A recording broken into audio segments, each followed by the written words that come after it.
வெண்ணெய் எடுக்க வேண்டுமானால் உறையிட்ட பாலை தனி இடத்தில் வைக்க வேண்டும். பாலை அசைத்துக் கொண்டிருந்தால் தயிர் தோயாது. பிறகு எல்லா வேளைகளையும் ஒதுக்கி வைத்துவிட்டு தயிரை கடைய வேண்டும்.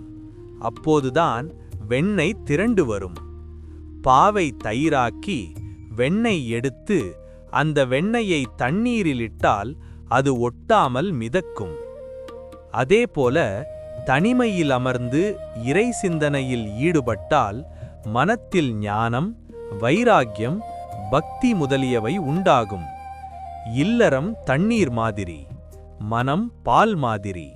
பாலை தண்ணீரில் கலந்தால் அவை கலந்து ஒன்றாகிவிடும். தூய பாலை காண முடியாது. மனத்தை உலகியல் விஷயங்களில் ஈடுபடுத்தினால் அதன் தரம் தாழ்ந்து விடுகிறது. உலகியல் வாழ்க்கையில் காமம் மற்றும் பொன்பொருள் சிந்தனை ஒன்றே உள்ளது.